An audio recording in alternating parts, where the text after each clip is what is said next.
Ok,សួស្តីអ្នកនរគ្នាថ្ងៃនេះខ្ញុំនឹងមកចែកម្លែកទាក់ទងជាមួយនឹងរូបមន្ត VLOOKUP បន្តទៀតដែលយើងប្រើប្រាស់ក្នុងការទាញរបាយការណ៍ឧទាហរណ៍ដូចជារូបដែលខ្ញុំបង្ហាញនេះអានេះជារូបដែលគេមានទិន្នន័យចេះដែលគេឲ្យមកឲ្យថាមានលើខមអញ្ចឹងហើយគេចង់ឲ្យយើងធ្វើជាទម្រង់បែបនេះទម្រង់តាមក្រុមasset liability revenue and expense បែបទម្រង់បែបនេះអញ្ចឹងយើងត្រូវប្រើ VLOOKUP ព្រោះបើសិន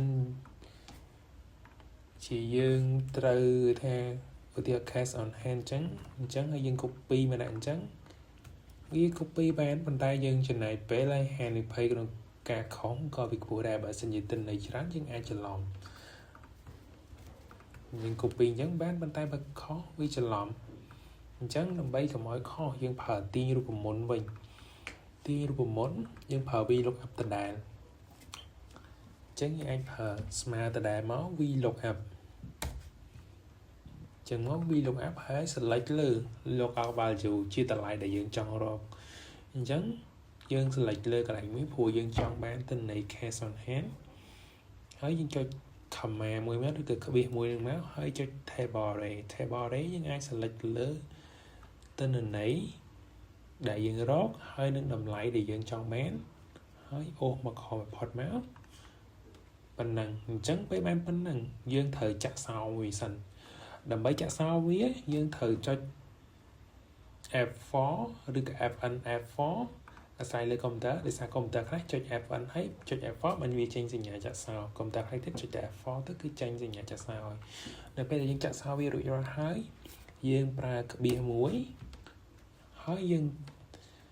មកមើលកលឹមនេះវិញវាមានមួយកលឹមយើងចង់បានតម្លៃមួយនេះតម្លៃកលឹមទី1ឬក៏ទី2អញ្ចឹងយើងចង់បានគឺតម្លៃនេះកន្លែងអញ្ចឹងយើងរាប់មួយមក1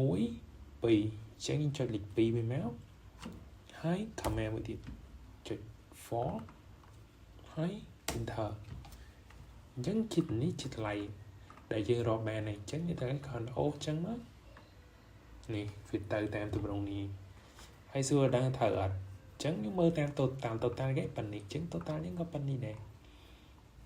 វាខុសគ្នាវាងាយស្រួលទាំងថាយើងទាញរបាយការណ៍នេះខ្ញុំឧទាហរណ៍ទៅប្រហែលតែ18ទេchứមិនមានច្រើន100 200 1000 2000យើងមិនអាចទាំងអង្គុយໄວមួយបានអញ្ចឹងយើងប្រើរូបមន្តអញ្ចឹងបើយើងចេះរូបមន្តហ្នឹងគឺយើងវាអាចជួយការងារយើងបានច្រើន